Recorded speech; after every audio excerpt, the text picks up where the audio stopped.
जय श्री कृष्ण। आज जानकारी लेकर आए हैं इस विषय के ऊपर कि जैसे बहुत सारे साधक साधिकाएं ये जानना चाहते हैं कि वो ऐसा क्या करें कि उनके घर के देवी देवता हमेशा प्रसन्न रहें, हमेशा आशीर्वाद दें, चाहे वो पितृ हों, चाहे देवी देवता हों, उनके घर की सिद्धियां हों, ये हमेशा प्रसन्न रहें और उनको आशीर्वाद दें। इसके लिए क्या करना पड़ेगा? तो देखो, बहुत आसान है ये चीज़।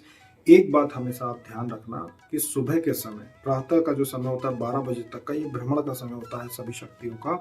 तो उस समय अगर आप चूक जाओ तो कोई बात नहीं, एक दिया लगाने से भी स्वीकार है। लेकिन शाम का समय बहुत महत्वपूर्ण होता है सिद्धियों के लिए, देवी देवताओं के लिए, कि उस समय पे आपको दिया जरूर जलाना चाहिए। उस समय पे अगर आपके घर में दिया जलता है, उस समय में अगर आपके घर में धूप जलती है, जैसे गूगल धूप के विषय में हमने कई बार बताया, अगर गूगल धूप जलती है तो इससे बहुत ही विलक्षण लाभ देखने को मिलते हैं जिसके घर में ये चीज़ें की जाती हैं।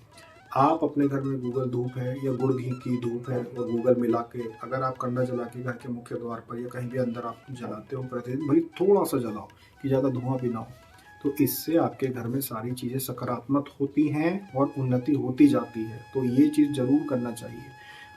अगर इसके अलावा आप सोचते हो कि हमें कुछ बहुत कुछ करना होगा अपने घर के देवी देवताओं को, तो नहीं। वो शाम के समय पे जब गोधूली जो समय होता है, कहते हैं ना कि गोधूली वेला, जिस समय गौ माताएं खेतों को छोड़ के घर की तरफ आती है, चर के जंगल छोड़ के घर की तरफ आती है, तो वही जो समय होता है ना, वही देवी देवताओं का भी समय होता है कि वो भी इंतजार करते हैं कि इस घर में हमारी कृपा है, हम इनका काम बनाते हैं, इनकी सुरक्षा करते हैं, तो ये क्या करते हैं। तो वो समय देवी देवता भी इंतजार करते हैं कि आप क्या करोगे।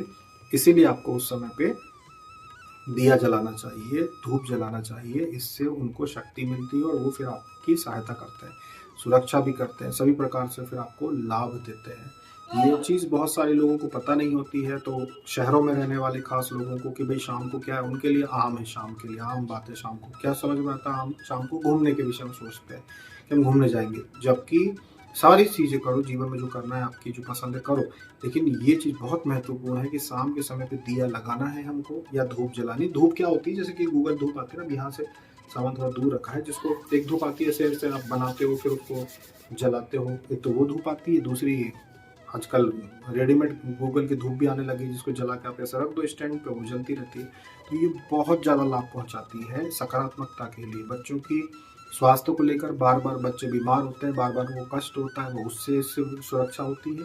साथ में काम व्यापार में अगर कोई नज़र दोष होता है, ये सारी चीज़ों से भी सुरक्षा होती है। मन की शांति बनी रहती है, आपका दिमाग शांत रहता है अगर आप ये चीज़ करते हो। तो इन चीज़ों का ध्यान दें अपने घर में सभी चीज़ों को सही करने के लिए। ये एक बहुत ही छोटा सा उपाय है, इसको आप करें तो इससे आपको ज़रूर लाभ मिलेगा। और अगर आपको लगता है कि घर के देवी देवता और शक्तियों सिद्धियों को और शक्तिशाली बनाने के लिए हम और क्या करें, तो फिर हवन करना आप शुरू कर दें कि सप्ताह में एक दिन हवन आप चुन लें।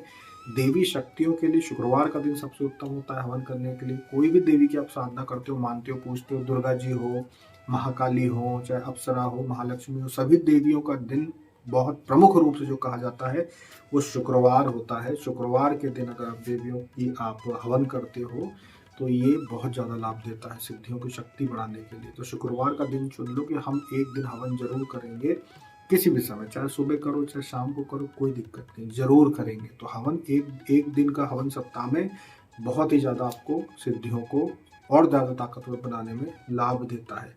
साथ में आपने देखी एक होगी एक चीज़ कि भाई ये नींबू मिर्ची का क्या है। नींबू मिर्ची लोग टांगते हैं, नज़र दोष नज़र दोष, ये वास्तव में काम करता है। नींबू मिर्ची अगर आप टांगते हो तो नज़र दोष ही नहीं, भूत प्रेत आदि जो अपने आप भटकते रहते हैं, अपने आप आकर्षित होकर लोगों के घरों में पहुंच जाते हैं, अपने आप भटकने वाले भूत प्रेत, नज़र दोष, हाय बद्दुआ, न जाने कितने प्रकार की विपत्तियों को नींबू अपने ऊपर ले लेता है और फिर उसको आप फेंक देते हैं। तो देखने में तो बस आपको लगता है कि नींबू सूख गया और आपने फेंक दिया, पर वास्तव में नींबू मिर्ची कई प्रकार की नकारात्मकता को अपने अंदर ग्रहण कर लेते हैं और जब आप उनको फेंक देते हैं तो वही फिर कहीं और स्वतंत्र हो जाती है, लेकिन आप बच जाते हो। इसीलिए हर सप्ताह अपने घर में मंगलवार और शनिवार को नींबू मिर्ची बदल के आप लगा सकते हैं। हमारे यहाँ तो इंदौर में तो ये होता है कि नींबू मिर्ची वाले हर मंगलवार और हर शनिवार को खुद ही सुबह से आ जाते हैं और पुराना निकाल के ले जाते हैं, फेंक देते हैं कचरे में, नया लगा के चले जाते हैं।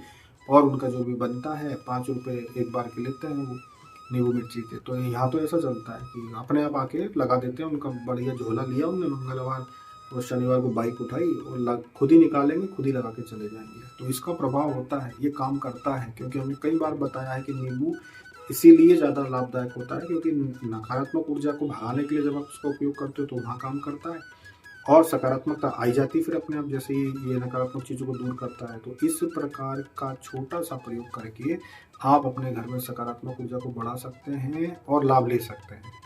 अभी तक के लिए इतना ही। जय श्री कृष्ण, हर हर महादेव, जय माता दी।